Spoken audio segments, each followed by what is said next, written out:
A lost final scene found after 38 years. A brutal Planet of the Apes ending.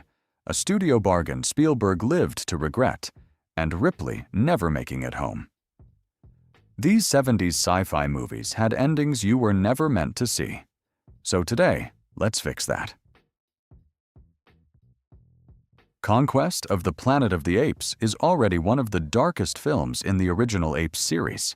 And that is after director J. Lee Thompson had to cut down a lot of the violence to avoid giving the franchise its first R rating. But the biggest change came at the very end. For anyone who needs a reminder, the story takes place in 1991, after a virus has wiped out cats and dogs. Humans have replaced them with apes, first as pets, then as servants, and eventually as slave labor. Caesar, played by Roddy McDowall, is the son of Cornelius and Zira. He has been raised in hiding by Armando, played by Ricardo Montalban, but after seeing how apes are treated in the city, and after Armando dies in custody, he starts organizing a revolt.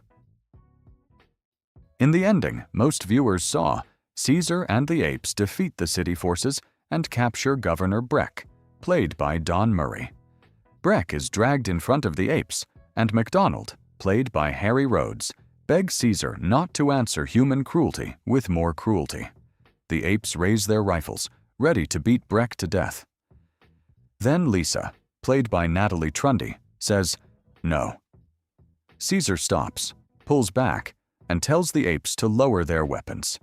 He chooses mercy. But what did the original ending actually look like? Before Fox got nervous after a test screening in Phoenix on June 1st, 1972, the film ended in a much harsher way. Lisa does not save Breck. MacDonald pleads with Caesar, but Caesar does not listen. The apes bring their rifles down, and Governor Breck is beaten to death right in front of him. A slightly different mood, you could say. And the funny thing is how they changed it. There was no time or money for a real reshoot, so they mostly fixed it with editing and dubbing. Roddy McDowall recorded a new final speech for Caesar, but the scene cuts around his mouth, so you do not really see him saying it. Lisa's "no" was also added later.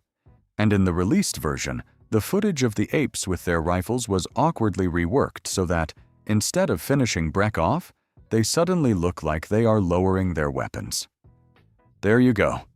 Movie magic.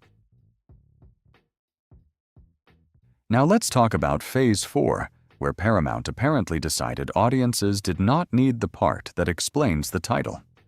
The film was the only feature ever directed by Saul Bass, the legendary title designer behind some of Hollywood's most famous opening sequences. And the premise is wonderfully strange. After a cosmic event, ants in the Arizona desert stop acting like ants. They become a homicidal hive mind, build geometric towers, and start behaving like an organized intelligence. Two scientists arrive to study them. Dr. Hubbs, played by Nigel Davenport, treats the ants like an enemy army. James Lesko, played by Michael Murphy, tries to understand and communicate with them. But the longer they stay in the desert, the more it feels like the ants are the ones running the experiment. In the theatrical ending, Lesko goes down into the ants' hive, expecting to destroy it. Instead, he finds Kendra, played by Lynn Frederick, lying in a pool of sand. He realizes the ants do not just want to kill humanity. They want to join with it, or merge with it, and push both species into some new stage of evolution. Lesko says he and Kendra do not know what the ants have planned for them, but they are waiting for instructions. And then the movie basically stops there. But Bass originally went further. The original ending had a surreal final sequence, the actual Phase 4 of the film. Lesko and Kendra are pulled into the ants' new world. They run through geometric structures, end up in a maze, and are tested and observed the same way humans had been testing the ants. Then the film turns into a strange, disturbing montage where the two of them become a kind of stand-in for all mankind as a new species is created. Paramount cut that sequence from the theatrical release. For decades, the ending was rumored, argued over, and thought lost, or maybe never really existed at all. A few images survived in the trailer, but the full version was not available on home video for years. Then, in 2012, archivists found a faded print in the Saul Bass collection at the Academy Film Archive, and the long-lost ending was shown after a Cine-Family screening in Los Angeles. Close Encounters of the Third Kind is a little different from the others on this list. First, this movie has not one, not two, but three major versions. And second, the studio was not the one trying to hide the ending. If anything, Spielberg was the one who later wanted the mystery back. The film follows Roy Neary, played by Richard Dreyfuss, an ordinary electrical worker whose life falls apart after he sees a UFO. He becomes obsessed with a strange shape in his mind, which eventually leads him to Devil's Tower in Wyoming. At the same time, Julian Geiler, played by Melinda Dillon, is trying to understand what happened after her young son Barry was taken during the same wave of alien encounters.